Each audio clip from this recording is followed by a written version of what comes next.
Ok, buenas una vez más, estimados pastores, ya en esta segunda semana, a punto también de concluir ya esta segunda semana de avance del módulo de psicología comunitaria, donde estamos desarrollando los fundamentos de la psicología comunitaria y estamos viendo algunas bases teóricas de lo que implica el avance de la psicología comunitaria. Eh, el día de hoy vamos a continuar con el contenido que tenemos programado, repasando un poco también lo que ya hemos visto durante esta semana para reafirmar todo el conocimiento y el contenido que tenemos. Así que permítanme compartirles la presentación. Acá tenemos psicología comunitaria. Estamos, recuerdan, en la segunda unidad, en fundamentos, y hemos ido viendo ya los problemas psicosociales, la teología de la liberación, las consecuencias sociales del pecado, y estábamos en dinámica de grupos y organizaciones sociales, es donde hemos ido desarrollando algunos elementos iniciales para hablar acerca de los grupos.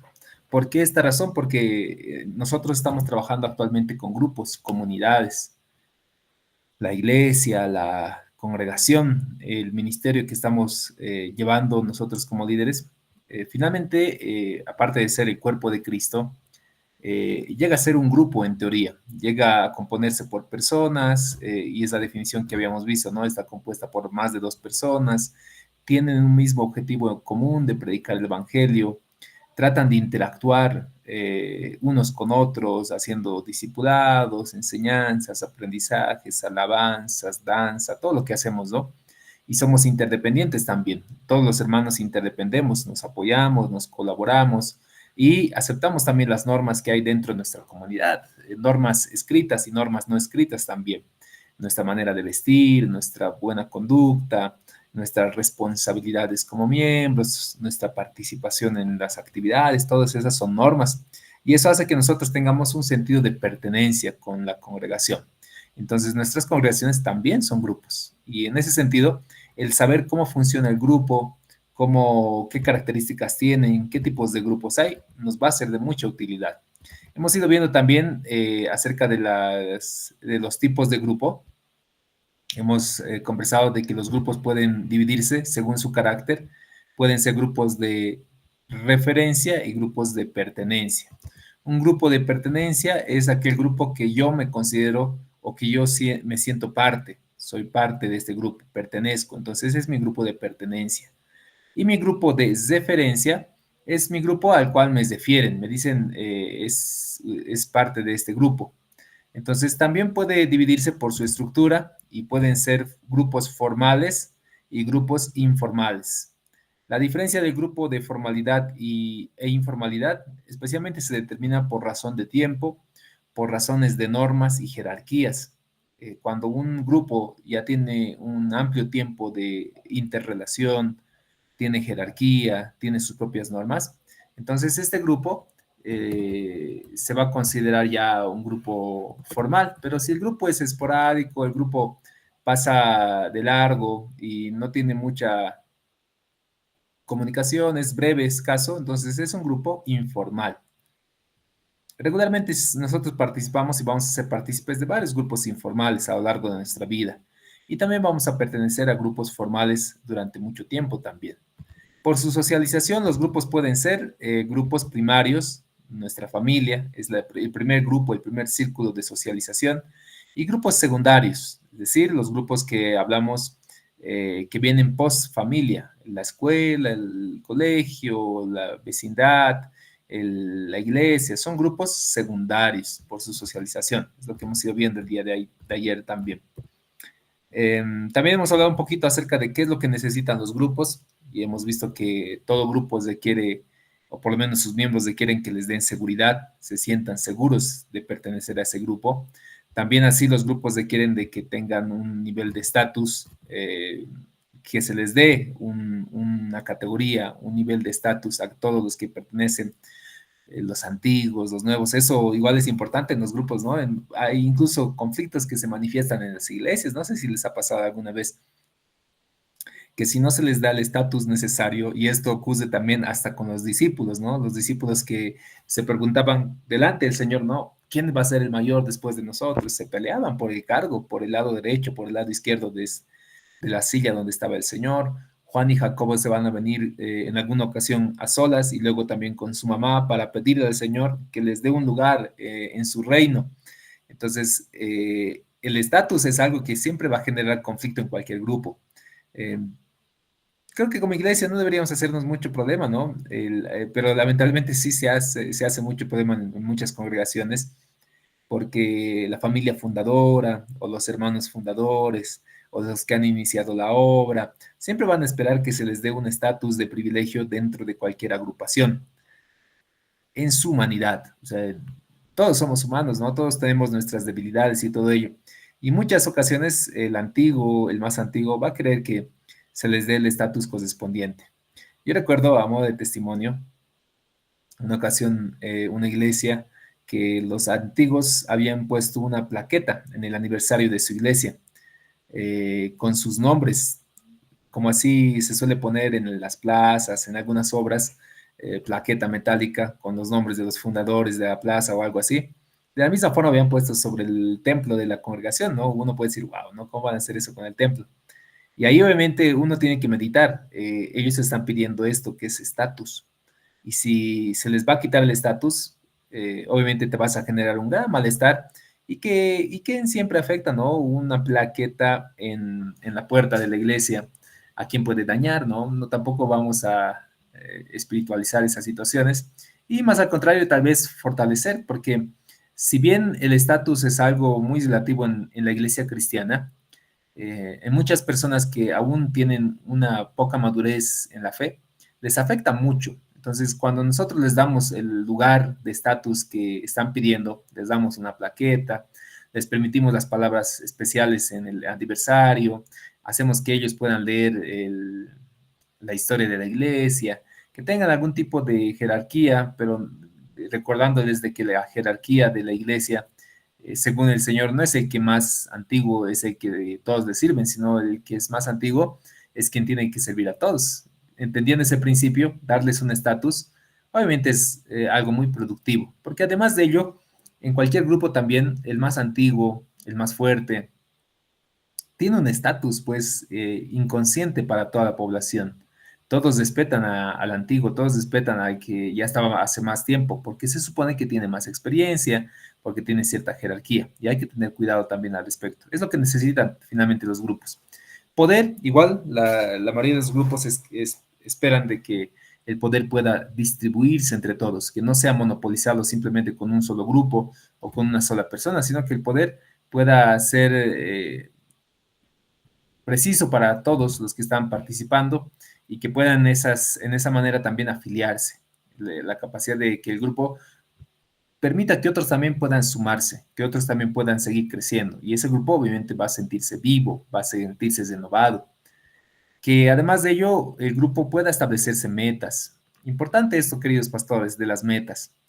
¿Qué metas tenemos nosotros este año como iglesia? ¿Se han planteado, hay alguna meta para la congregación? ¿Hay alguna meta que han dicho la iglesia este año tiene que alcanzar 50 nuevos miembros? La iglesia tiene que construir su templo, la iglesia tiene que empezar una avanzada. Esas son metas. Entonces, cualquier grupo también espera que tenga una meta la congregación. Entonces, si mi congregación no tiene una meta cada año, entonces no se va a sentir bien, se van a sentir incómodos. Entonces, tratemos de establecer metas también para nuestra congregación, para nuestros grupos. Y obtención de material o obtención de resultados. Todo grupo se siente satisfecho cuando encuentra resultados. Se siente mal si no los encuentra. Entonces, es importante establecer resultados para nuestros grupos. Hablemos un poquito acerca eh,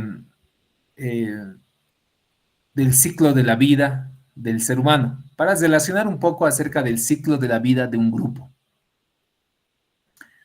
La vida del ser humano es muy fugaz, ¿no? Queridos pastores. Yo veo a mis hijos, mi hijo mayor tiene 9 años, mi hijita menor tiene 7 añitos, y en el celular de vez en cuando Google me muestra sus fotos cuando ellos eran bebés. en Google Fotos está registrado en la nube las fotos que yo les he ido sacando durante ese tiempo. Entonces sucede de que yo los veo y ahora ellos están en esta etapa de la vida, ¿no? Son niños. Eh, que ha pasado rápido el tiempo. Yo digo, wow, mira, antes eran tan pequeñitos y ahora están todos unos niños juguetones y curiosos y con diferentes ocurrencias. Seguramente pasarán también esta etapa de la vida, ya adolescentes, jóvenes, pasará también el tiempo. Es el ciclo de la vida, es lo natural. A veces se nos viene a nosotros con nostalgia, ¿no? Cuando vemos nuestras fotos, alguna vez igual me salen las fotos cuando yo era mucho más joven todavía, cuando estaba soltero y con amigos, adolescentes, y me veía, wow, y digo, wow, ¿cómo ha pasado el tiempo? Y ahora ya estoy casado, tengo dos hijos, eh, el tiempo pasa rápido. Es el ciclo de la vida. El ciclo de la vida también involucra de que ya en la etapa adulta, probablemente la mayoría de las personas van a formar su propio núcleo familiar.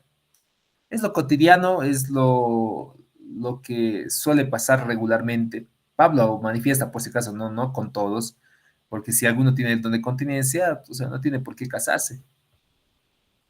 Quiero estornudar, pero no puedo. Ay, no.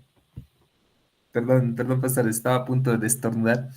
Y qué sensación más terrible el no poder estornudar.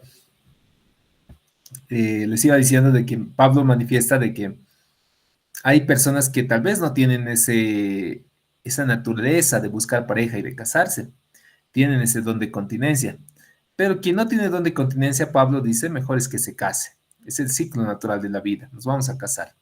Además que es una decisión muy importante, por si acaso, el ciclo de la vida del matrimonio, de la vida ya adulta, donde tomamos roles de adultos y vamos a tener nuestros propios hijos, vamos a tener nuestros propios niños, nuestros propios miembros en la familia. Entonces es algo natural.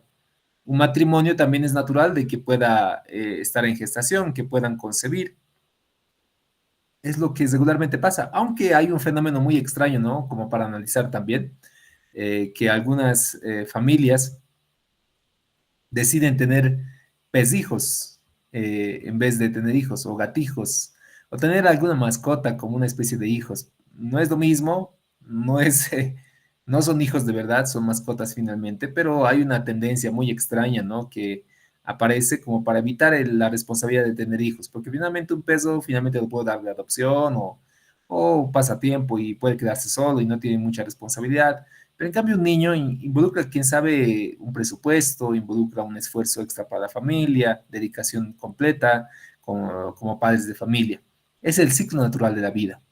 Es el ciclo natural de la vida también que vamos a envejecer. O sea, es natural de que nosotros ya por los años ya no tengamos la misma fuerza que teníamos de jóvenes ni la misma agilidad que teníamos de jóvenes. Poco a poco duelen las rodillas, la espalda, la memoria, se notan más nuestras agujitas, se nos salen las canitas. Es natural, ¿no? Es el ciclo de la vida. Y es también el ciclo de la vida, aunque tal vez nos entristezca un poco, que algún instante también el Señor nos llamará a su presencia. Será en la vejez, será en el desarrollo de alguna etapa de nuestra vida, pero el Señor lo hará, es el ciclo de la vida. Este es el ciclo vital del ser humano. Pero cuando hablamos de los grupos, queridos pastores, también tiene un ciclo similar. El ciclo de cada grupo tiene todo un proceso. Inicialmente, todo grupo va a empezar cuando el grupo se identifica. Las personas, los que son partícipes del grupo, se identifican con el grupo. Ese es el primer paso para iniciar un nuevo grupo, una nueva agrupación. ¿Recuerdan cuando han empezado el ministerio, la obra, la misión, la congregación que están dirigiendo? Probablemente han empezado con una familia o han empezado simplemente su propia familia o un par de familias y han dicho, empezaremos a predicar el Evangelio, abriremos una iglesia en este lugar que tal vez no hay, hagamos una avanzada de la congregación donde tal vez no hay y llevaremos la palabra de Dios como nos ha mandado el Señor. Y entonces has encontrado personas que se han identificado con esa visión que has presentado y han dicho, nos sumamos, queremos empezar contigo, queremos empezar el ministerio y vamos a aportar, vamos a ser parte, vamos a esforzarnos y vamos a empezar. ¿Qué ha sucedido? Acaba de nacer un grupo, nace un grupo en donde las personas se están identificando con este sentir, quieren pertenecer a este sentimiento y dicen, vamos a hacerlo, nos vamos a congregar, vamos a iniciar el nuevo ministerio, la nueva congregación y vamos a ser parte de esta congregación. Entonces, el grupo, eh, como cualquier organismo, va a tener también sus etapas. Inicialmente, el grupo va a tener una etapa de productividad grupal. La etapa inicial, cuando después de la identificación del grupo empieza ya a tener vida el grupo, van a empezar a producir, es decir, van a empezar a crecer, a ganar nuevos miembros, a participar, a generar sus ahorritos, a avanzar. Es la etapa de la productividad grupal.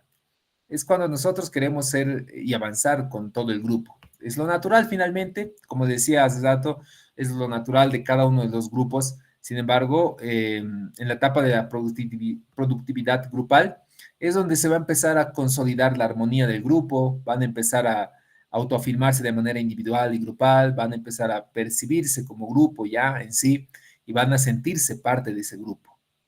Si el grupo va a seguir avanzando, el grupo, luego de haber tenido una productividad grupal, tiene que empezar a individualizarse si el grupo quiere seguir con vida. Si esta fase no llega a una agrupación, el grupo tiene un declive, un descontento y un suceso precipitante. ¿Qué es la individualización? Es cuando cada parte o cada miembro del grupo hace algo, se individualizan las tareas. Caso contrario, si no ocurre esta individualización, el grupo va a fracasar, está destinado a tener un declive, una caída, está destinado a que haya un descontento en los miembros de la agrupación y que finalmente algún suceso precipitante vaya a hacer de que el grupo muera, el grupo se acabe. Esa va a ser la realidad. Entonces, ¿qué es la individualización? Si nosotros hacemos un poquito de ejemplo con nuestras congregaciones, tomen en cuenta, puede ser que estén pasando en este proceso en sus congregaciones. Si yo, por ejemplo, con mi grupo me he identificado, ya es mi congregación, ¿no? Somos parte de la iglesia y el ministerio nazareno, así lo vamos a poner ya, como que yo soy nazareno también, el ministerio nazareno. Entonces, somos parte de este movimiento, somos parte de este ministerio y estamos empezando a crecer. Yo como pastor inicial y que está empezando esta obra, voy impulsando, ¿no? Mi familia me apoya, algunos hermanos también con sus familias se han añadido y han empezado a apoyar. Y cada semana hemos ido añadiendo a una que otra familia también que venía de la zona y que se han empezado a sumar. Nos sentimos muy felices, hemos alquilado un pequeño lugar, estamos muy contentos de lo que está sucediendo y de lo que el Señor está haciendo. El detalle es de que en muchas ocasiones no llegamos al punto de individualización. ¿Qué sucede? Yo como pastor estoy haciendo todo. Yo estoy predicando, yo también estoy enseñando si es que es escuela dominical, como que no sé guitarra, pero por lo menos yo estoy poniendo las pistas y yo estoy dirigiendo la alabanza, yo estoy haciendo las visitas, yo estoy yendo a pagar el local que estamos alquilando, estoy encargado de toda la administración, también de las redes sociales y las publicaciones, yo estoy haciendo todo. Los miembros se sienten contentos porque aún así están impulsando como pueden. Están invitando a personas, pero para mí no me es suficiente también. Quisiera que me ayude alguien a la parte de la alabanza, por lo menos. Alguien que me ayude a pagar las cuentas de la iglesia. Alguien también que me gustaría que se encargue de las redes sociales. Entonces, en una agrupación que va a seguir con vida todavía por mucho tiempo, las tareas se tienen que empezar a individualizar, queridos pastores. Si tú quieres que tu congregación siga avanzando, tienes que empezar a individualizar las tareas. ¿Qué significa eso? Que los miembros de la congregación empiecen a hacer también. No solo seas tú el que haga todo, sino que haya un ministerio de alabanza y que estén en esa tarea. Exista un ministerio tal vez para redes sociales que hagan esa tarea, un ministerio de visitación que hagan esa tarea. Todos están empezando a hacer lo que corresponde. Miren un ejemplo bíblico. Hechos 2 empieza el ministerio del cristianismo, el ministerio de la predicación de la iglesia. ¿Qué sucede?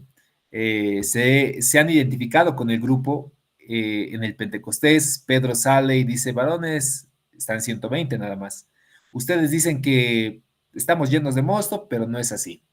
Esto es lo que el profeta había hablado, es el Espíritu que se ha derramado sobre nosotros y empieza a predicar con facilidad la palabra de Dios y el Evangelio.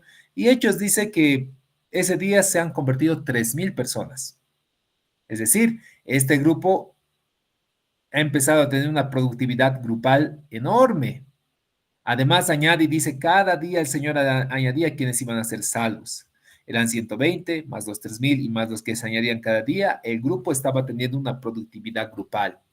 Han empezado a hacer ministerios en Jerusalén de apoyo especialmente a las viudas, a los huérfanos. Pero el asunto es de que Pedro empieza a incomodarse. Pedro empieza a molestarse y dice, yo tengo que trabajar también para servir en las mesas y que rato voy a ir a predicar, que rato voy a ir a testificar de lo que el Señor ha hecho. Y aquí se están peleando de que a las viudas griegas les dan menos que a las viudas de los judíos. Son problemas, son chiquilladas, como diría alguno, ¿no? De eso se están peleando. Entonces, Pedro los reúne a toda la iglesia, a los líderes, a los ancianos, dice, miren hermanos, no es justo que nosotros estemos encargados de las mesas, del servicio.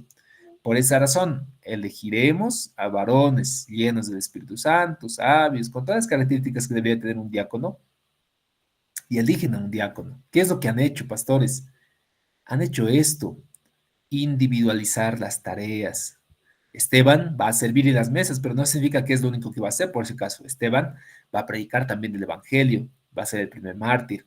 Y cada uno va a empezar a nombrarse. Cuando Pablo se convierte, Pablo también va a reconocer los ministerios en la iglesia. Va a decir, algunos son maestros, otros son evangelistas, otros son profetas, otros son pastores, otros son quienes tienen dos lenguas. Todos tienen tareas en la iglesia. Somos un cuerpo, dice Pablo. Y todo este cuerpo, la cabeza es Cristo. Y todos tenemos que empezar a trabajar en comunión, en unidad. Es el llamado que tiene Pablo y la iglesia primitiva, de la tarea de toda la iglesia. Empiezan a individualizarse.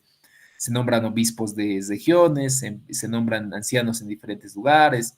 Se trata de organizar la iglesia. ¿Qué está pasando? El cuerpo se está individualizando, cada uno se está especializando en sus tareas.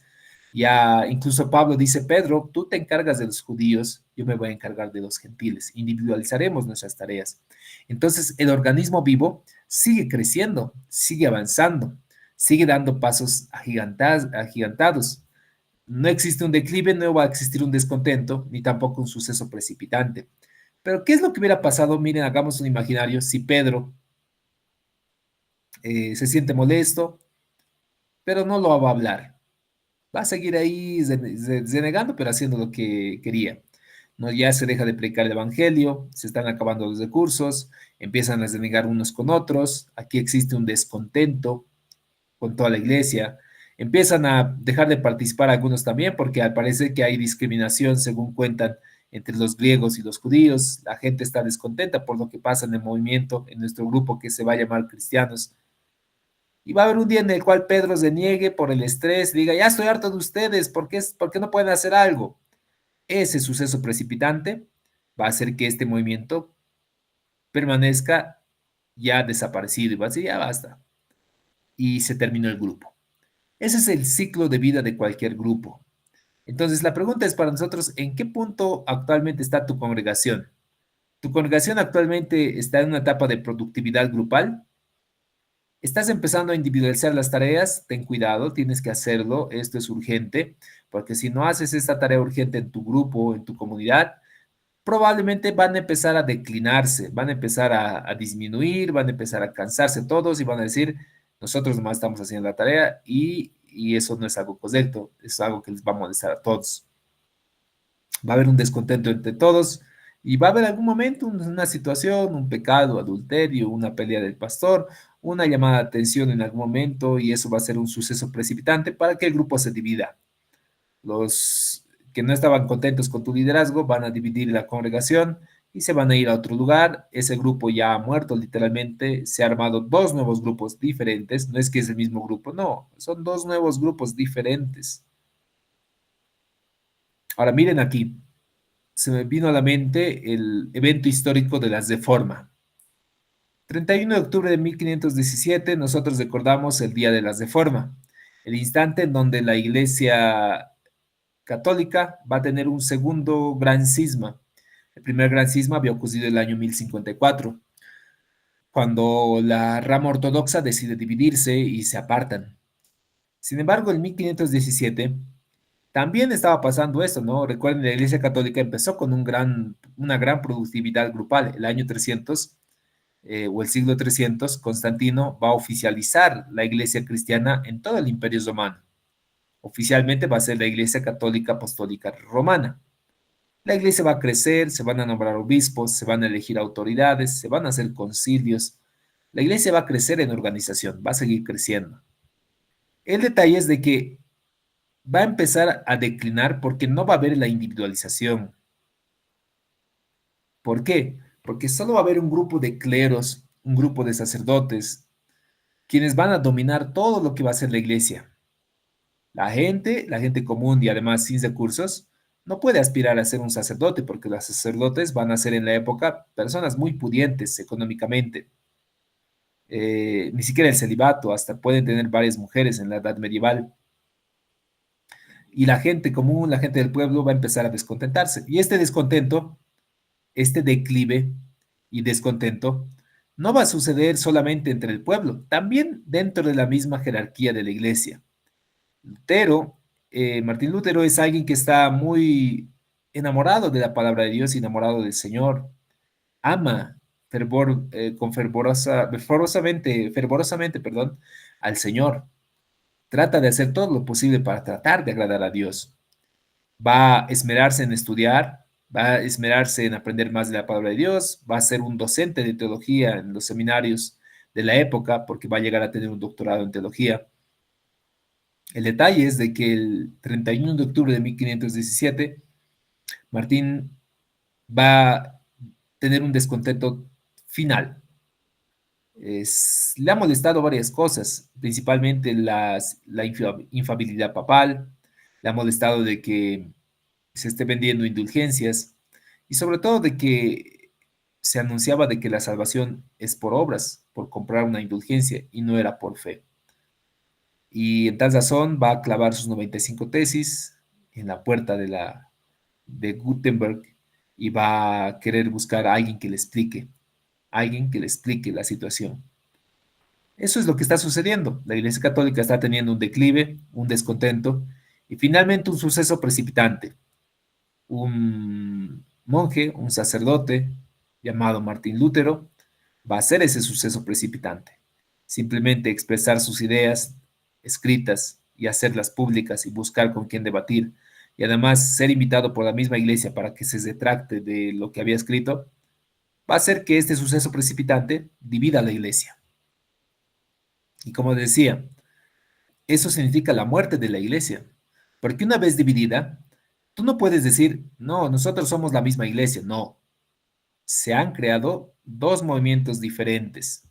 El movimiento reformado, ese es el primer movimiento, y el resto del movimiento católico, que ahora tiene una nueva perspectiva, algo más, va a tener que adaptarse a lo que había dicho Martín Lutero. Esas palabras siguen incomodando entre otros sacerdotes y entre otros frailes. No es la misma iglesia. Acaban de crearse como una célula dos nuevos cuerpos celulares. La anterior iglesia católica había perecido y había nacido una nueva iglesia católica, sin la zama, sin la parte deformada. Y asimismo, la iglesia deformada nace también como un segundo grupo.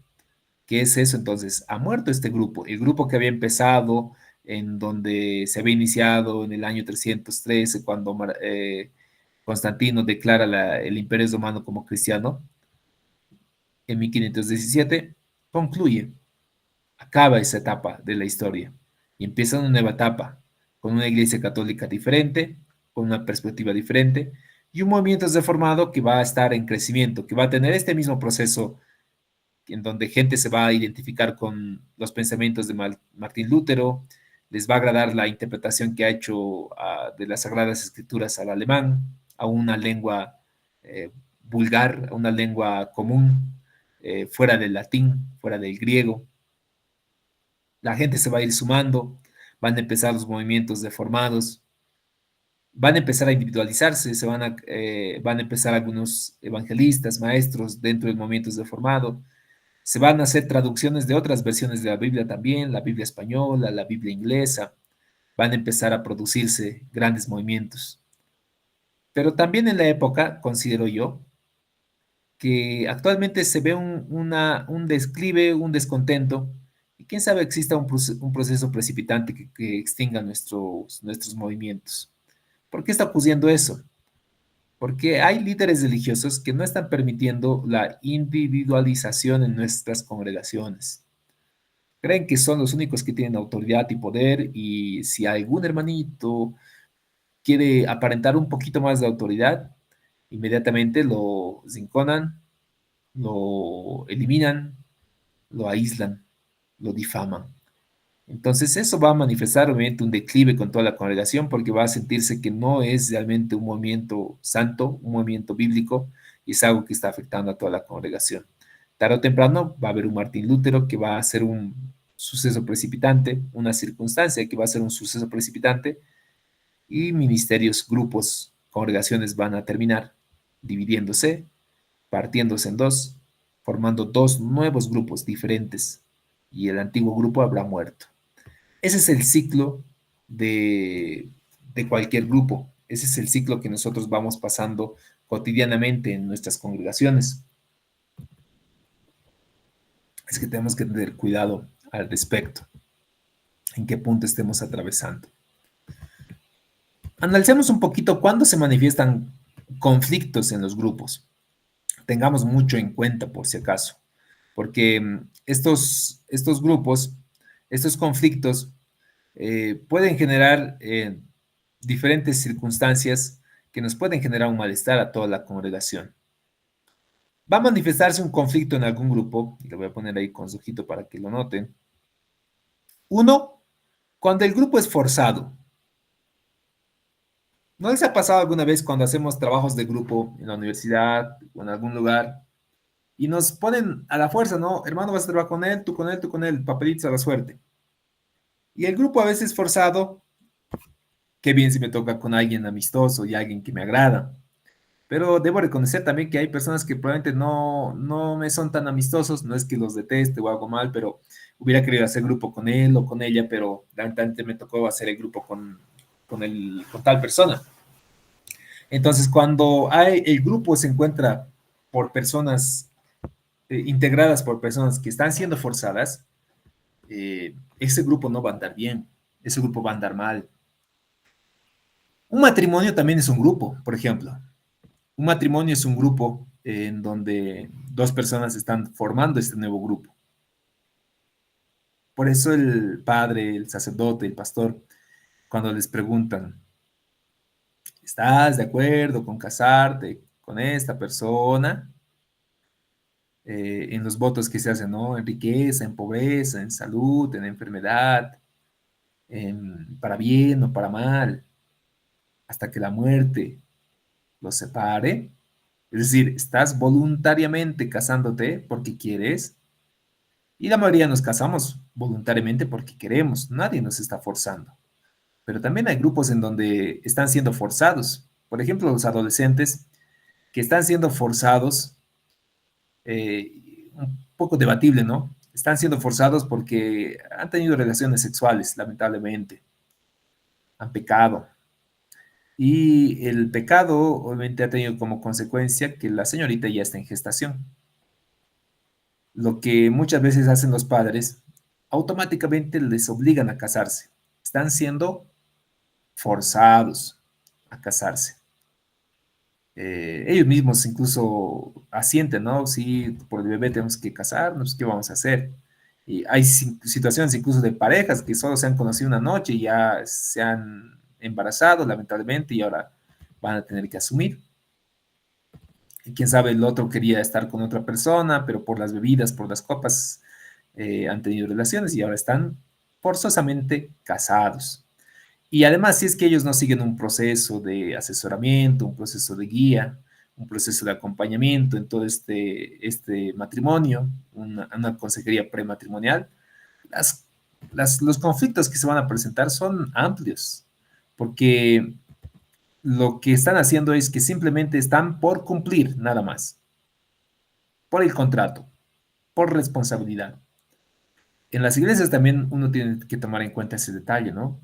Por eso incluso cuando, si en tu iglesia hay membresía, evita obligar a las personas a que sean parte de la iglesia.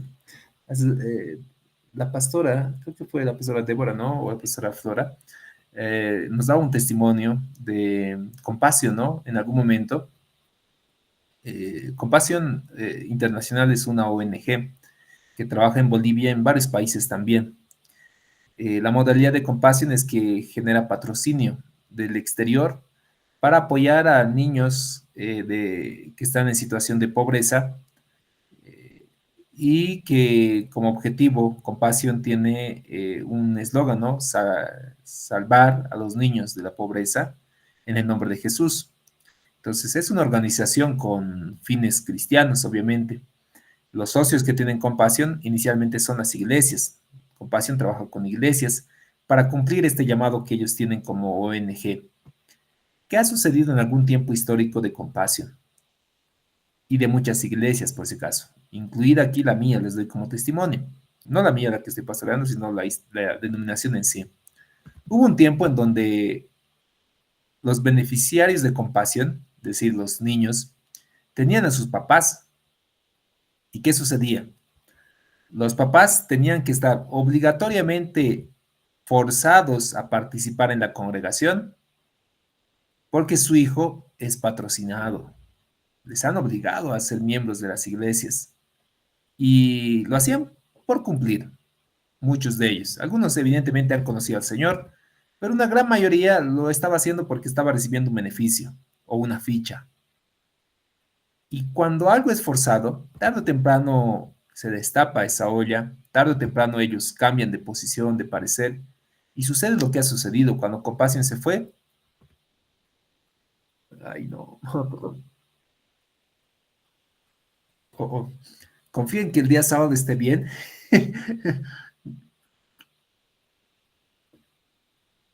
Quiero estornudar, pero no puedo estornudar. Ya va dos. Voy a llorar.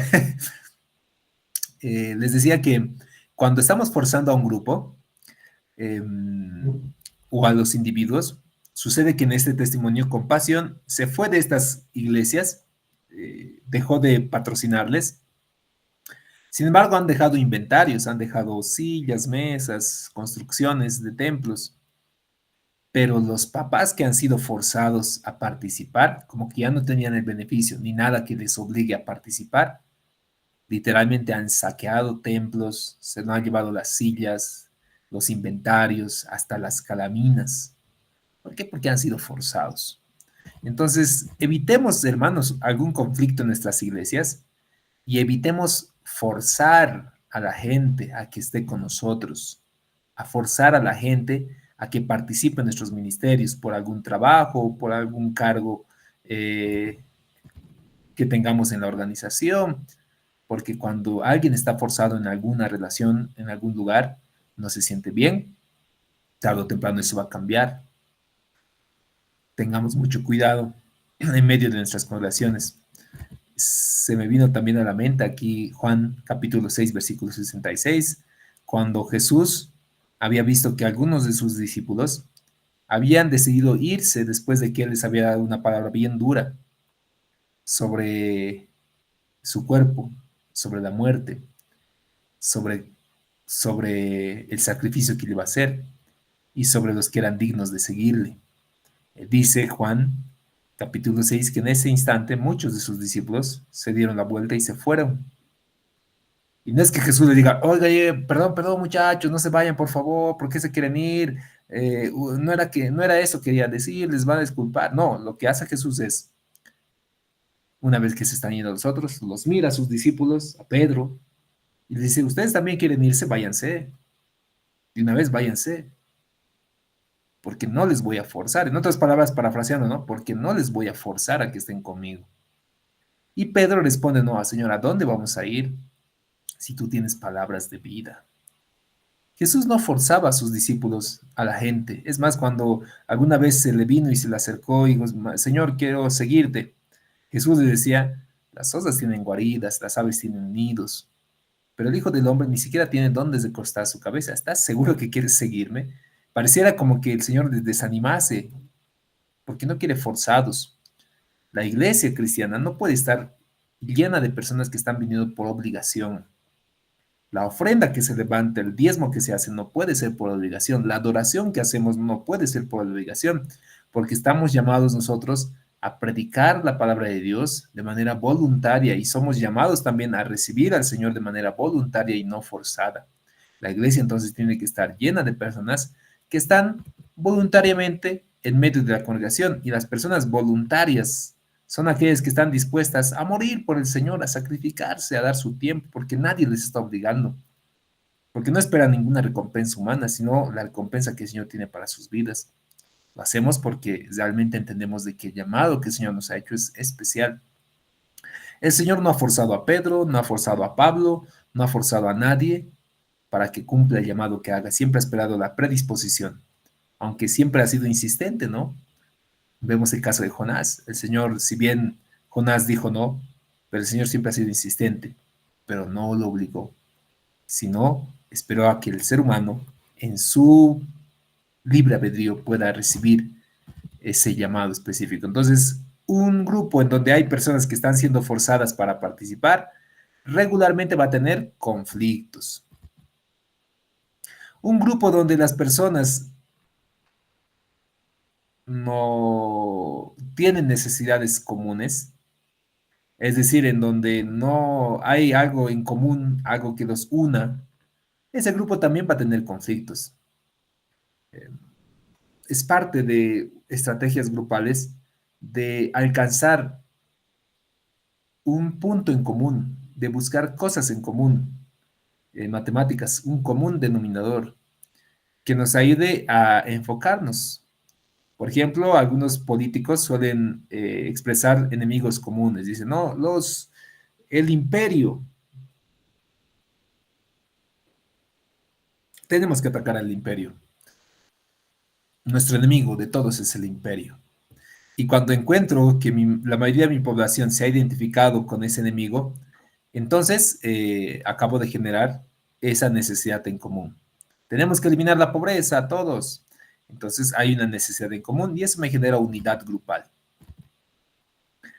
Va a haber conflictos cuando hay, ahí le he puesto high, también.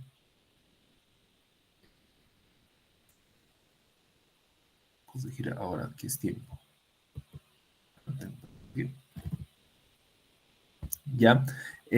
Cuando hay dueños de grupos, igual es un punto de situación de conflictos.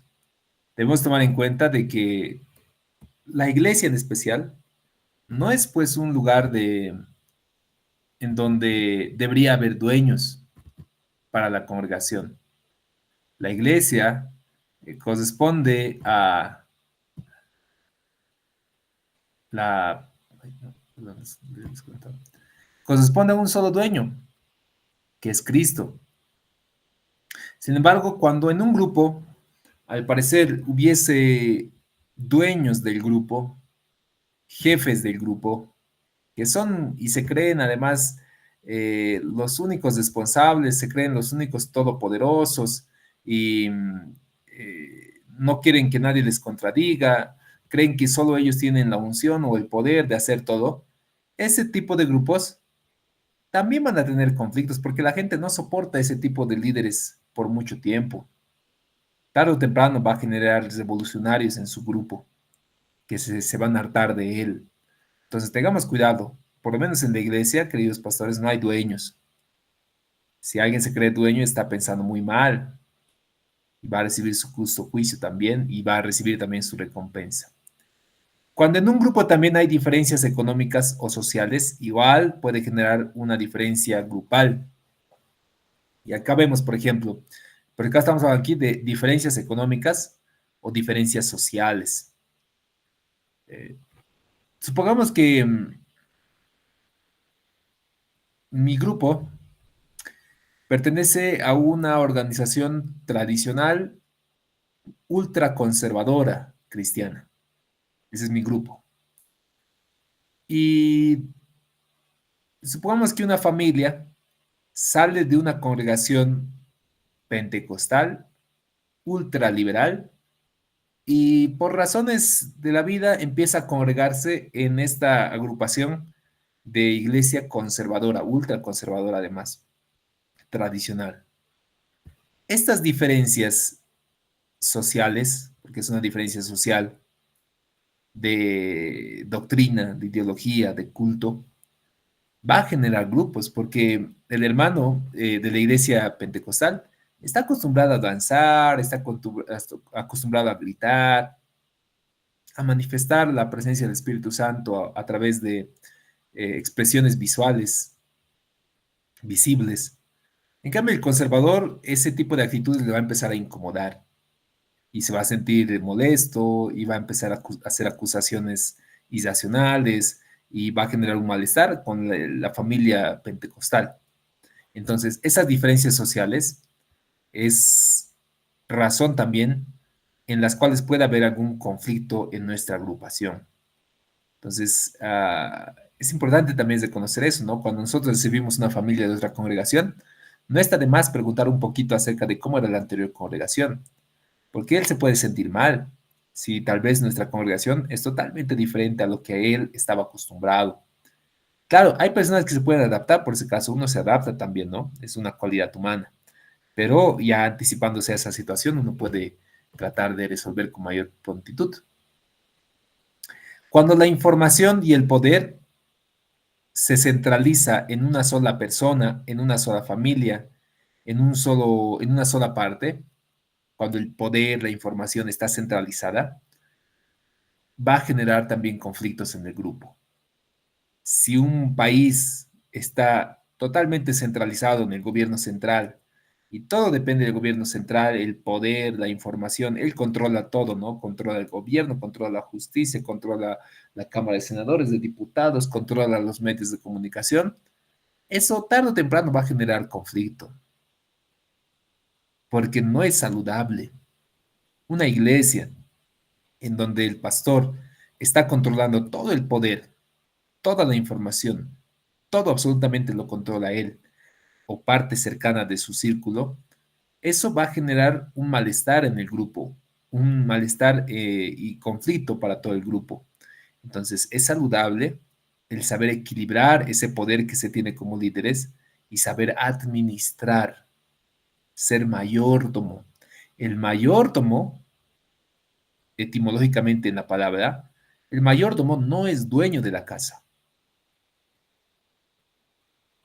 es el mayor de la casa, el que administra sabiamente la casa, el gobierno del Señor, y se debe tener mucho cuidado al respecto, porque caso contrario va a generar malestar para todos los que están participando. ¿Por qué? Porque está centralizando todo.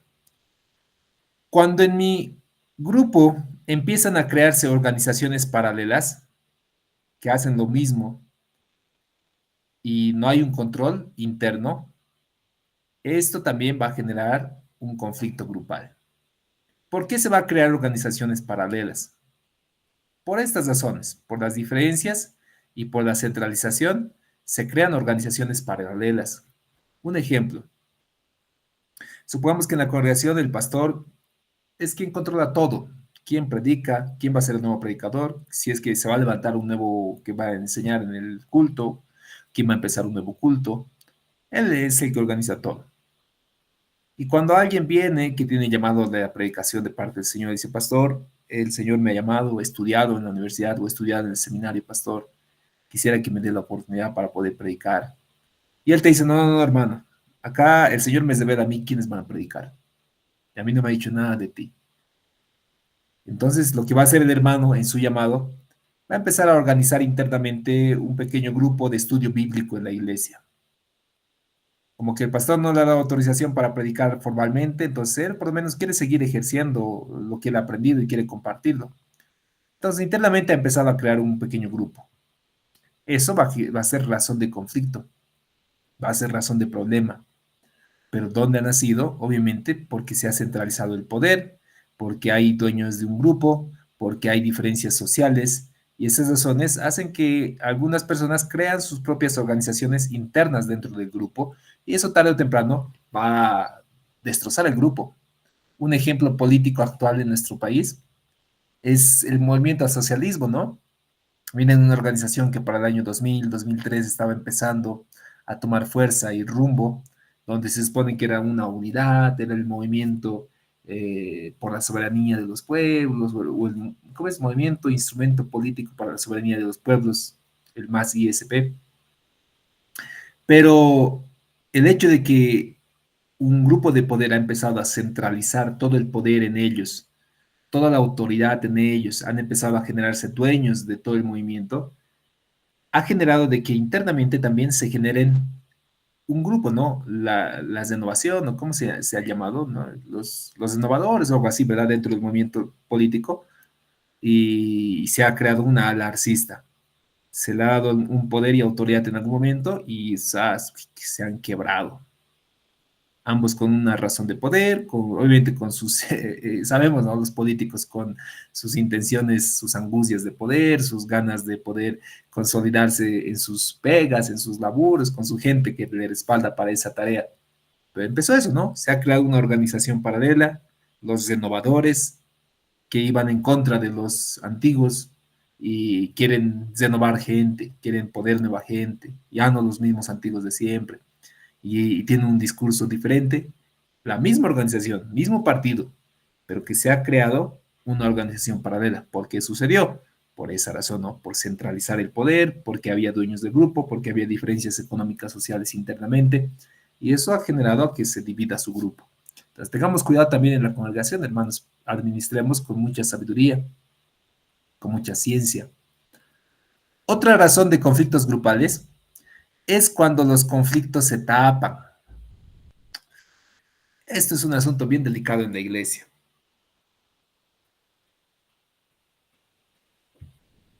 Qué triste cuando sucede esto, pastores. Eh, Uno se decepciona cuando sucede este tipo de acciones. No sé si les ha pasado alguna vez. A mí sí me pasó. Cuando los conflictos se tapan en una organización, en un grupo, y no se confrontan, no se resuelven, eso genera un conflicto grupal, un malestar general. Muestra una debilidad en el liderazgo, muestra una dificultad. Entonces nosotros como pastores, queridos consiervos, tarde o temprano vamos a tener circunstancias de conflictos en la iglesia. Es natural, ¿no? El Señor incluso ya había advertido. Es necesario que vengan los conflictos. Los conflictos sacan lo mejor o lo peor de nosotros. Y en muchas circunstancias, por lo menos como cristianos, tienen que sacar lo mejor, nos tienen que pulir, nos tienen que hacer más puros, como el oro, purificado. Si se presenta un conflicto en la iglesia, y tú estás notando de que hay un malestar entre los jóvenes. Recuerdo un testimonio de un grupo de jóvenes, hace varios años, yo pertenecía a ese grupo de jóvenes. No necesariamente, sino que tenía mis amigos que participaban profundamente con ellos. Habrá sido por la etapa de los años 2005 más o menos, 2004, 2005. Estaba de tendencia grupos como Ticizeto, Libretos de Al, el reggaetón cristiano, el hip hop cristiano. Y justo empezó un joven que llegó a la iglesia y que recuerden que yo pertenezco a una iglesia no ultra conservadora, pero la denominación que yo pertenezco es conservadora. Entonces un nuevo líder apareció, emergió entre los jóvenes perteneciente a otro movimiento, un movimiento hip hopper, y que empezó a generar una organización paralela dentro de los jóvenes. Y empezó a crear un ministerio de coreografía y danza, Chris Dance se llamaba.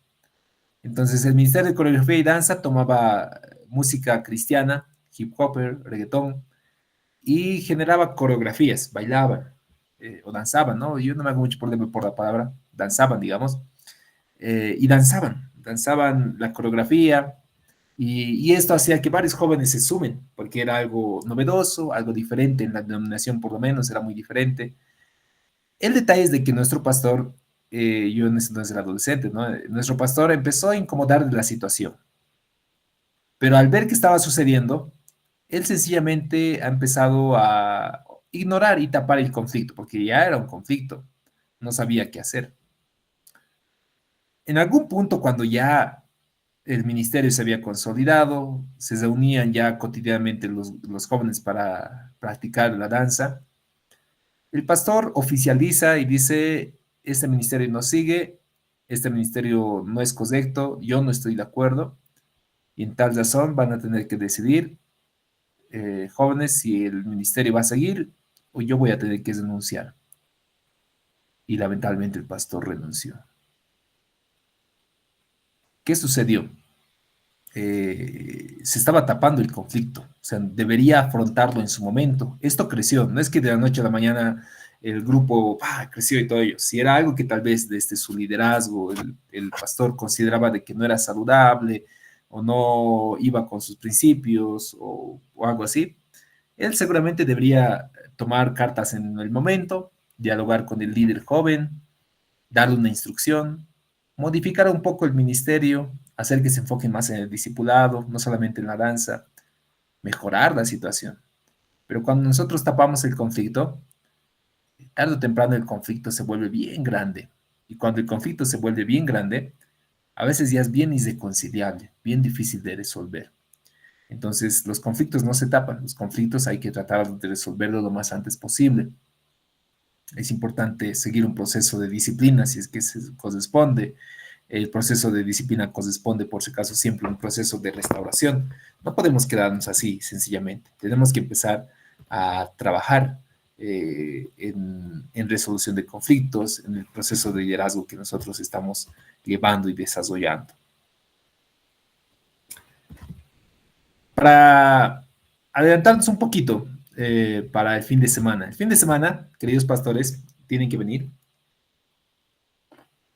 A no ser que haya otra noticia diferente, ¿no? Espero que no, ¿no? Creo que el anterior sábado ha sido bien excepcional. Yo en todos estos años que he estado trabajando en la U, ha sido el primer sábado que hemos pasado virtual. Pero suele ser siempre presencial. El día sábado vamos a empezar a elaborar nuestro proyecto. Vamos a pasar esas etapas del proyecto. ¿Cuáles son las etapas del proyecto comunitario? ¿En qué forma se tienen que empezar a elaborar un proyecto? Entonces, este trabajito nosotros lo vamos a avanzar en clases y vamos a empezar a desarrollar con mayor profundidad. Entonces, ¿cómo es la cuestión? Cuando yo quiero hacer un proyecto comunitario, un proyecto de intervención para comunidades, y ya tengo ideas, ¿no?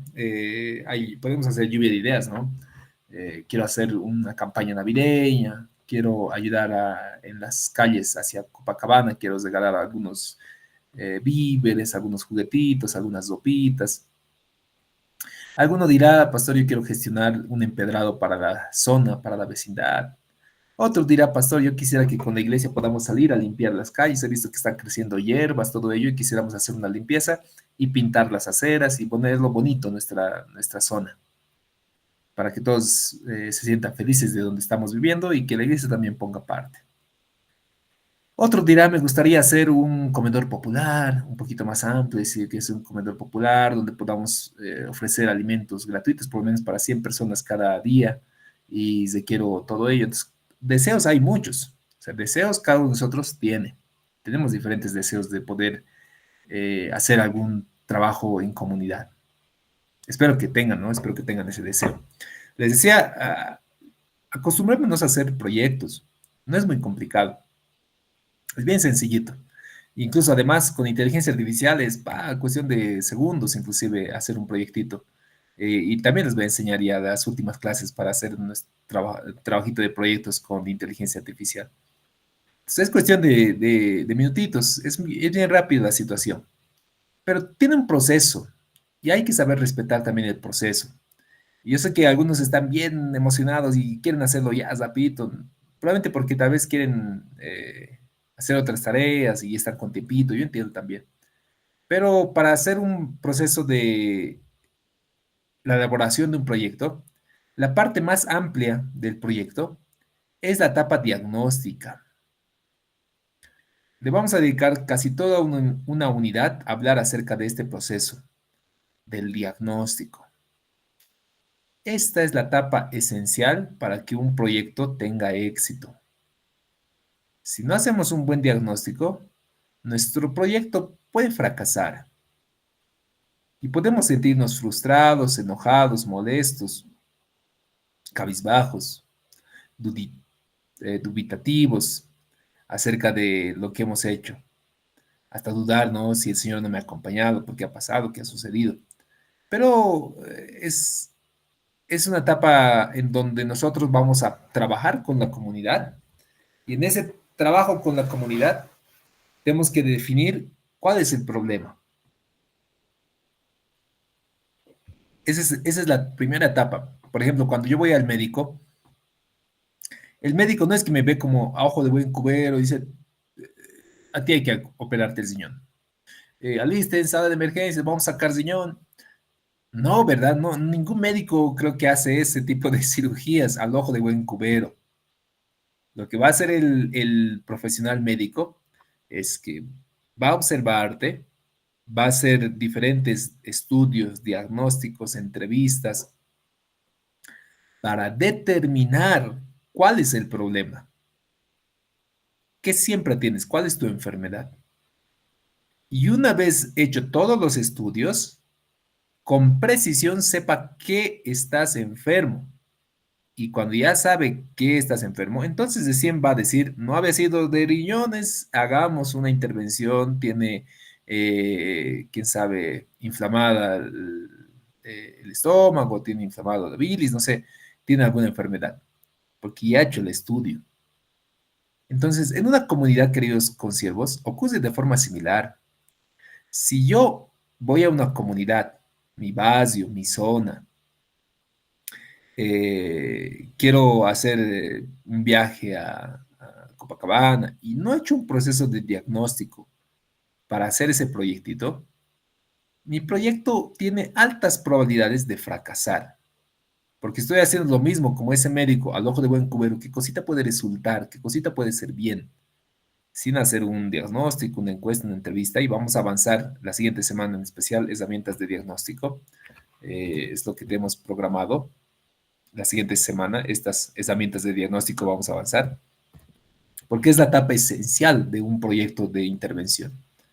Entonces, la etapa de diagnóstica es el trabajo con la comunidad, en donde yo voy a ir determinando con cabalidad si el problema que yo he identificado a ojo de buen cubero realmente es el problema y es respaldado por la comunidad que tiene ese problema y que al ejecutar este proyecto voy a resolver evidentemente un problema que están atravesando toda la familia, toda la comunidad. Entonces, tengo que tener yo en cuenta esa situación. Caso contrario, probablemente mi proyecto va a empezar a fracasar, va a empezar a fallar. Una vez que ya tengo el diagnóstico en mi comunidad, ya tengo los resultados, ya he elaborado los resultaditos y ahí están en la hojita todos los resultados que tenemos y ese resultado me dice, ese es el problema que vamos a desarrollar o ese es el problema más latente de la comunidad. Entonces, recién viene la etapa de programar el proyecto. Es decir, lo que ustedes quieren hacer ya nomás, ¿no ve? Ya pasó de una vez, dime qué es el proyecto, cómo lo tengo que hacer, dame el ejemplo de una vez, necesito saber cómo lo voy a hacer, cómo lo voy a hacer. Recién viene eso, pero lo que falta es que nosotros todavía no hemos hecho esto. No puedo hacer yo esto si no tengo bien claro esto. No puedo todavía hacer un buen trabajo de la programación del proyecto para la comunidad si no tengo el trabajo hecho de un diagnóstico previo. Entonces, para programar el proyecto, ya tengo el problema y en la programación ahí es donde voy a poner mi plan, ¿no? ¿Qué fecha lo voy a hacer? ¿En qué tiempos lo voy a hacer? ¿Cuánto es mi presupuesto? ¿Quiénes son mis financiadores? ¿Quiénes son los responsables? ¿Cuál es el objetivo de este proyecto? ¿Por qué estoy haciendo este proyecto? ¿Qué sería la justificación? ¿Cuál es el nombre de este proyecto? Todo ese detallito. El programa ya, el proyecto en sí, las letras, el documento. Una vez que yo tengo ya el programa del proyecto, entonces recién paso a la etapa de la ejecución del proyecto. Esa etapa donde ya estas letras que he conformado, este documento que yo ya tengo con fechas, con argumentos, con presupuestos, con responsables, con financiadores, con indicadores, Es decir, en donde ya lo voy a ejecutar, porque ya está ahí todo programadito, qué fecha voy a empezar, cuándo voy a empezar, qué voy a hacer, qué es lo que me va a costar, todo ello lo empiezo a ejecutar. Y no termina ahí. La etapa final del proyecto es la etapa de la evaluación, que en base a mi documento de programa, a mi documento del proyecto, a través de los indicadores, voy a determinar si realmente tengo éxito o no, si se ha cumplido o no las tareas correspondientes, si he hecho realmente lo que tenía en cuenta o no. Entonces, en muchos proyectos que hacemos en medio de la congregación, muchas veces no responde a necesidades, solo responde al ojo de buen cubero del pastor, al ojo de buen medidor del pastor. Hacemos campamentos de tiros, campañas, eh, sin hacer un previo diagnóstico de la situación. Por ejemplo, las campañas que solemos hacer muchas congregaciones de campañas al aire libre, alquilamos una tarima, invitamos dos, tres ministerios, un evangelista y salimos en la plaza, llevamos las bancas de la congre y estamos ahí 6 7 y estamos hasta las 8 y la mayoría de los que están sentados, por no decir todos, la mayoría son miembros de la congregación. Uno que otro nuevo, como dice Guillermo Vizcaza, algún bozachito que se acuerda todavía está por ahí sentado también, porque sabe que va a recibir un refrigerio de la iglesia. Se está haciendo un diagnóstico acerca de la estrategia que estamos tomando, incluso para hacer este tipo de campañas, porque debemos tomar en cuenta, queridos consiervos, de que los recursos que recibimos a través de los diezmos, de las ofrendas, hay que saber administrar con mucha eficacia, porque es el cariño, es el trabajo de muchos hermanos, de muchas hermanas, y a veces invertir en un gran presupuesto y no tener resultados en el momento de la evaluación, es decir, ¿cuántos se han convertido, hermanos, en nuestra campaña de evangelismo? Uno, cero. Sin embargo, si hago una evaluación y veo que la gente tal vez no tiene tiempo para estar 1 hora o 2 horas ahí en la campaña, además que ya no llama la atención a muchos, pero sí tienen una disposición para poder recibir una visita en el hospital, tienen la predisposición para que hagan oraciones sobre su salud, sobre su bienestar. Los jóvenes tienen predisposición de tener tiempos de discipulado, de compañía, a través de grupos celulares o quién sabe, momentos deportivos. Está la predisposición ahí, o sea, ¿cómo voy a saber eso? Estoy haciendo un diagnóstico en la comunidad en la cual yo pertenezco. He hecho ya mi diagnóstico, entonces me ayuda a preparar mi programa que va a tener más eficacia. Una vez evaluado, en la evaluación yo voy a determinar si el trabajo está bien, si está realizándose correctamente y si todo está viento en popa, entonces me siento satisfecho, me siento contento. Acostumbrémonos a hacer proyectos. No es complicado.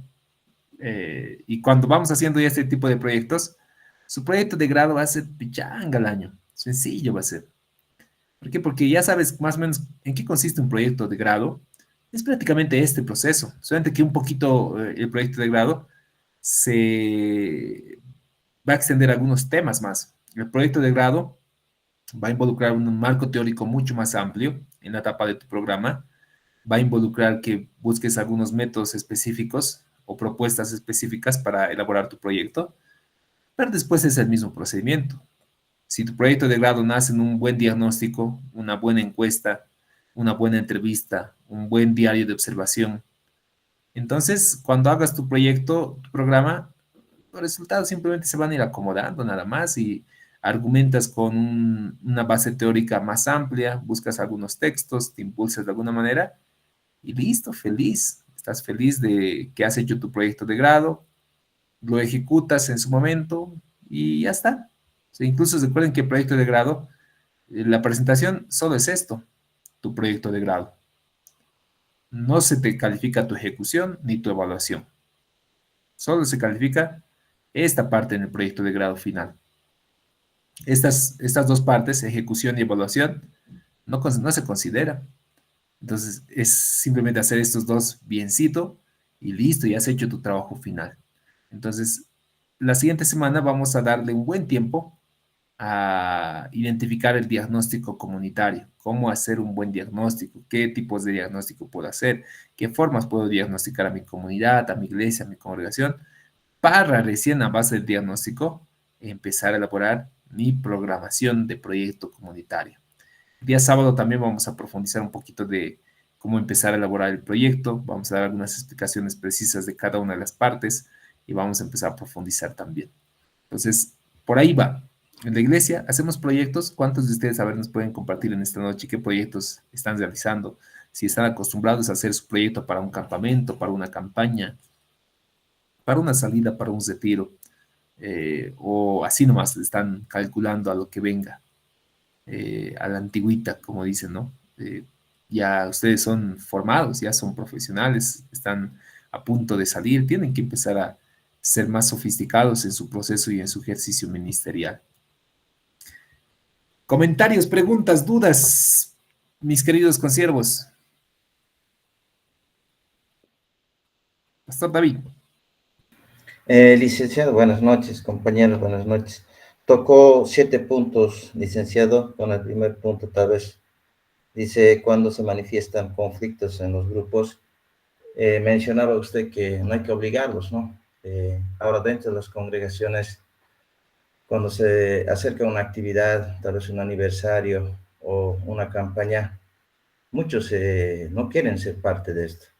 Y eso también causa molestias, ¿no? A un grupo determinado que trabaja siempre.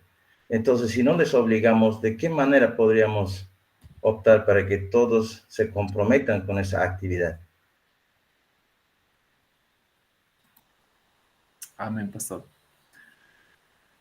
Es cierto que lamentablemente en muchas congregaciones hay algunos hermanos que no quieren participar, ¿no? Por ejemplo, puede haber unas campañas de ayuno y suelen estar los mismos hermanos de siempre, o las mismas hermanas de siempre.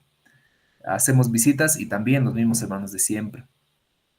Y, y como les decía al inicio, mis queridos hermanos, debemos entender de que el movimiento cristiano al cual nosotros pertenecemos no es un movimiento de obligación. Una persona que está realmente en Cristo y que realmente tiene una relación especial con el Señor, se desvive, trabaja, se esfuerza, sabe que para él el vivir es Cristo y el morir es ganancia. Pero una persona que no tiene a Cristo, lógicamente no se le puede pedir que adore, que visite, que evangelice. Entonces, ¿por dónde hay que trabajar? Justamente por ahí. Porque si no tiene a Cristo, no va a poder hacer algo. Es como que nosotros estemos tratando de obligar a personas que están muertas a que hagan cosas de vivos. Y quienes están vivos realmente van a recibir del Espíritu y van a empezar a trabajar. Entonces, ¿dónde puedo empezar a obligarles? No, lo que tengo que empezar yo a hacer es empezar a ser más enfático en la predicación del Evangelio, en el arrepentimiento, en la predicación del reino, en la predicación del ministerio. Y ahí de a poco seguramente van a empezar a trabajar. Ahora, otro tip, aparte de ese, que por lo menos les sugiero, es agasen a los adolescentes y agasen a los jóvenes. Los adultos, mis queridos hermanos, les cuesta cambiar mucho, mucho. Yo les digo por experiencia, como profesional y como pastor también. A los adultos les cuesta cambiar su estilo de aprendizaje, su estilo de vivir, su estilo de servir. Pero los adolescentes y los jóvenes, que a veces nosotros menospreciamos, están con toda la energía juvenil que tienen y con toda la predisposición a recibir instrucción, formación, guía. Son más moldeables. Y estos adolescentes y jóvenes que reciban esa instrucción y guía, lo van a hacer no solo por obligación, sino porque realmente están viviendo esa pasión, si realmente han encontrado al Señor. Aprovechen asóciense por jóvenes y adolescentes como recomendación. Y con los adultos, oremos, enseñemos y démosle también tareas precisas para las cuales tal vez ellos puedan sentirse mucho más cercanos, mucho más cómodos, ¿no? Algunos, quién sabe, no son tanto de ir a ayunar, pero les encanta visitar, les encanta ir a orar en los hospitales. Algunos no son tantos de ir a los hospitales, pero cómo les encanta enseñar cuando se les da la oportunidad de enseñar. Entonces, el ojo del pastor tiene que estar también atento a ese tipo de ministerios que están en la iglesia y tratar de que se individualicen también en su momento. Gracias, pastor, por la pregunta. No sé si hay alguna pregunta más al respecto, queridos pastores, hermanos.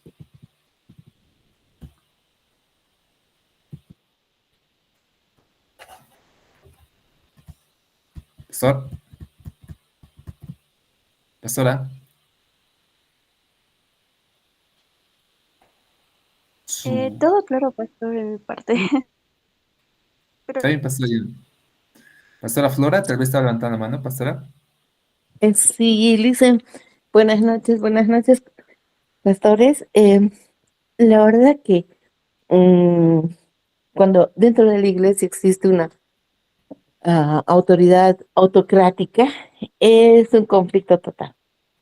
Y más aún, esa autoridad tiene su pequeño entorno y no deja desempeñar o surgir, no sé cuál es la palabra, a las personas que han ido preparándose.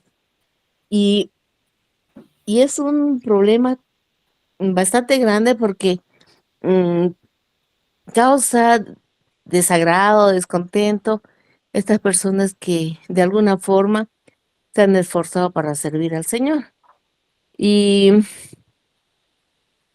como que eh, hay gente o personas que ingresan a la iglesia como que después, por este tipo de conflictos o este tipo de autoridad, como que la gente también se va. El, es bastante difícil esa situación y es de mucha sabiduría poder sobrellevar todo esto porque todos los días es lo mismo, ¿no? Am, bueno, hablo de mi caso, por ejemplo. Hasta ahora mi pastor no sabe que yo estudio en la universidad porque él no quiere que vayamos a ningún lado a estudiar. Él dice, ustedes no pueden ir porque hay tanto peligro hoy en día con la falsa doctrina y todo aquello.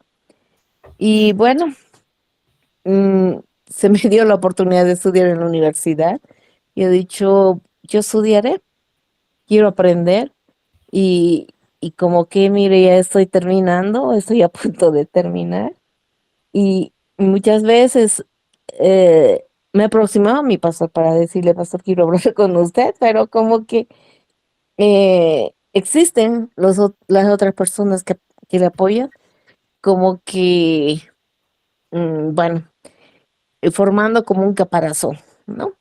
Entonces es bastante difícil, muy difícil, pero yo digo, es la obra del Señor, Él da las oportunidades y,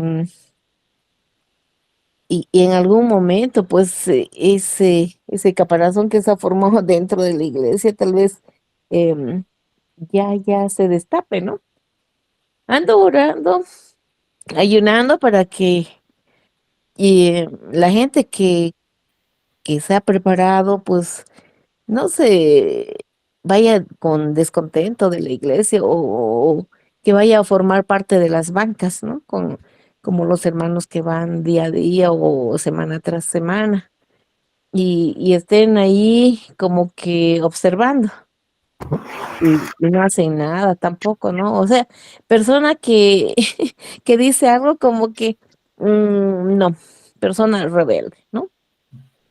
A veces no es tanto el pastor principal, sino son los de su entorno, ¿no? Entonces, es muy difícil estar en esa situación, pero bueno, eh, Dios mediante mejorará esto. Solo compartirle eso, Elise. Gracias, pastora. Es cierto que a veces pasamos ese tipo de frustraciones, ¿no? porque finalmente somos seres humanos, ¿no? Los pastores, los líderes en algún momento y nos dejamos llevar por nuestros propios pensamientos. Eh, Sin embargo, algo que por lo menos recomiendo cuando estamos atravesando este tipo de situaciones es que recordemos que el altar o el púlpito que se ha creado en el templo que nosotros nos congregamos no es el único lugar para poder predicar el evangelio. Y eso a veces es lo que nos frustra, ¿no? Porque creemos que puede ser el único lugar, entonces ejerzamos el ministerio que el Señor nos ha dado, si somos maestros, si somos predicadores, si estamos llamados a predicar el evangelio, como corresponde, ¿no? Pablo, Pedro, inicialmente no tenían un altar preciso donde se reunían y la gente se congregaba y podían predicar ellos ahí, ¿no? Lo hacían en las casas, lo hacían en las calles, lo hacían en todo lugar. Ahí es donde realmente creo que los pastores nos vamos formando en el ejercicio del ministerio de la predicación de la palabra. Entonces, animarte, pastora, que este don que el Señor te ha dado, sea o no por la imposición de las manos, lo puedas ejecutar, lo puedas ejercer en las calles sin ningún miedo, entre las familias, entre las casas. Y ahí obviamente el Señor es donde va a ir utilizando. Como tú dices, a veces hay una coraza en las congregaciones, pero también nosotros, conforme la coraza de la congregación estamos esperando que se rompa, también formamos una coraza en nuestros corazones porque nos amargamos. Yo igual te lo doy como testimonio, ¿no? A veces nos amargamos nosotros cuando pasamos este tipo de situaciones. ¿Qué debemos hacer? Bueno, hacer lo que sabemos, hacer a lo que nos ha llamado el Señor y así vamos a sentirnos muy bien y satisfechos. Así que animarte con esas palabras, estimada pastora, y que el Señor pueda seguir utilizándote en el llamado que te ha hecho. Y el que nos llama es fiel, quien nos ha llamado y quien nos va a sostener. Pastor Marcelino, tal vez tienes algún comentario, alguna palabra más, pastor. Gracias, Lisen. Licenciado, buenas noches. Compañeros de estudio, muy buenas noches. Que Dios los bendiga a cada uno de vosotros.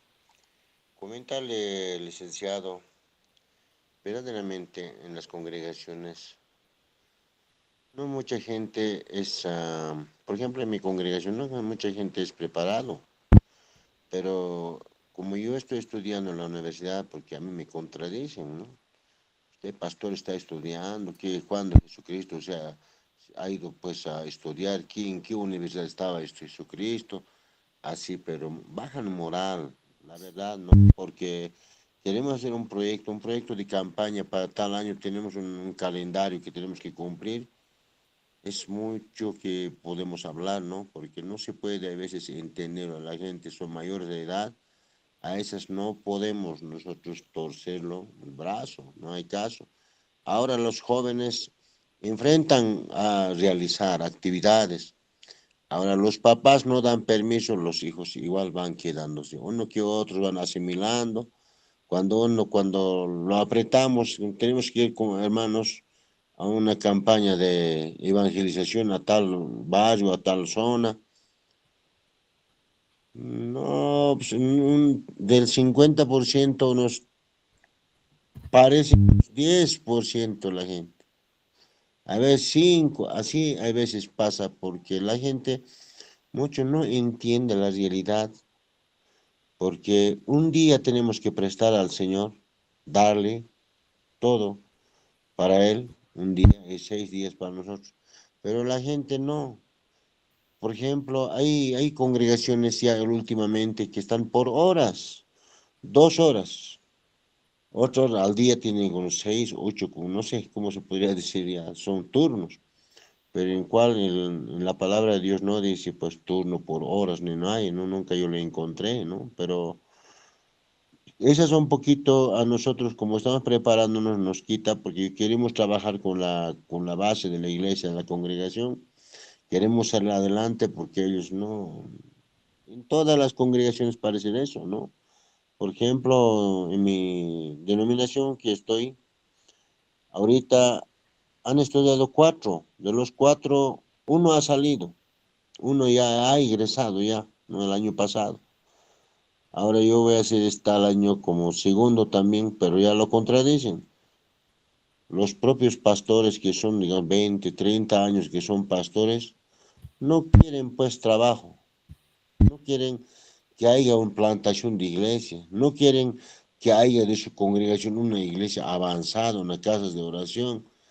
Entonces, no, ahí sí es la trampa, o ahí sí está las cosas mal entendidas para la gente, para la congregación, ¿no? Entonces, hermano licenciado, mira que para nosotros un poquito se presenta un ya problema serio hay veces. En momentos de ir a la visita, vamos, ¿cuántos son tal? Digamos, vamos a ver los líderes. De los líderes, un hito aparece. Dos, algunos casos parece. Ahora arguyen que no hay tiempo, que eso, ¿no? Pero cuando el Señor venga, a Él va a decir, yo dije, no, así es mi palabra también. Cuando venga el Señor, hermano, te va a decir, no tengo tiempo, espérame, te va a decir. Y las cosas van a ser muy, muy, muy calientes esa oportunidad. Para eso tenemos que trabajar porque el Cristo viene muy pronto. Así, licenciado, entonces es un poquito, es difícilmente a veces domar a la gente, no podemos dominarlo. Cuando se les decimos fuerte, ya con el cancelan, no, ya no vendrá el siguiente domingo. Próximo. Entonces yo en la congregación dije, hermanos, mira, ustedes no vienen para mí, sino vienen para el Señor. A Él, para Él bien, no para mí. Si las obras del Señor hay que cumplir, hay que trabajar en la obra del Señor, tenemos que trabajar. Tu hermano no está yendo a visitar para el pastor o para X hermano, está yendo a ganar vidas para el Señor. Ahora muchos dicen, si voy a ganar al Señor, ¿quién me va a pagar? Esa es la palabra, licenciado. Muchas cosas, yo creo que las iglesias crecen, ¿no? Esas más que todo las iglesias que están, por ejemplo, Radio Sol, Radio Bendita Trinidad, Radio Pan de Vida, aglutinan mucha gente, ¿no? Pero en allá ofrenda. La gente para que acostumbra que nosotros estamos, iglesias medianas no avanzan, ¿no? Pero así será en el camino del Señor que estamos, pero los más valientes son los que vamos a entrar de la palabra de Dios, no los cobardes se quedarán. Pero esa está la lucha, licenciado, es en cuanto yo puedo comentarlo, dice. Muchísimas gracias, licenciado. Amén, pastor. Es cierto, como líderes realmente tenemos que ser muy hábiles y tratar de avanzar, ¿no? En los conocimientos que el Señor también nos ha dado. Hay que corresponder. Considero de que si bien nosotros tenemos el llamado, o sea, el llamado que el Señor nos hace, alguna vez me preguntaban, en los seminarios, en la universidad, en los institutos, ¿es donde se hacen pastores? Preguntaba alguien. Y no, pues obviamente en la universidad, ni en los seminarios, ni en los institutos bíblicos se hacen pastores. Un pastor recibe un llamado inicialmente, es el Señor quien los hace, pero en correspondencia al llamado que nosotros tenemos, debe responderse con la formación, con el aprendizaje, con el conocimiento de su palabra, con el adquirir, quién sabe, herramientas necesarias que van a ser para el ministerio. Y sí, a veces muchos consiervos se sienten como atacados o molestos porque estudiamos o nos preparamos, pero eso, más al contrario, nos debe animar mucho más para seguir preparándonos, porque finalmente la tarea que estamos haciendo, miren, si un psicólogo, un médico, tiene que estudiar para ejercer su profesión, porque tienen que cuidar de una salud física, de una salud mental, y tienen que seguir estudiando y aprendiendo, porque es un caso de vida o muerte. ¿Cuánto más, mis queridos pastores, nosotros que estamos llamados a predicar el Evangelio, que es un caso no de vida o muerte, es un caso de vida o muerte, pero vida o muerte eterna? Entonces, lo que nosotros enseñemos, las palabras que instruyamos, la interpretación que demos de las escrituras, la escatología que manejemos de los tiempos venideros, la soteriología que manejamos acerca del proceso de la salvación, todos estos elementos tienen que ser pues sólidos, firmes, correctos, no nuestra ideología, no nuestro pensamiento, no nuestra manera de ver, sino lo que dicen las escrituras. Y si lo que yo estoy predicando es cesado, la palabra de Dios es fuerte también. No se hagan muchos de ustedes pastores, porque el Señor va a demandar de nuestras manos lo que nosotros hemos estado haciendo en la iglesia. Entonces, por eso, para nosotros como pastores, si estamos ejerciendo el ministerio de la predicación, Debemos preocuparnos y hacer la tarea que estamos haciendo de la mejor manera, para que no seamos llamados también en su momento como malos pastores delante del Señor, delante del gran pastor, que es el Señor. Eso, pastores, no sé si hay alguna pregunta, algún comentario más final en esta noche.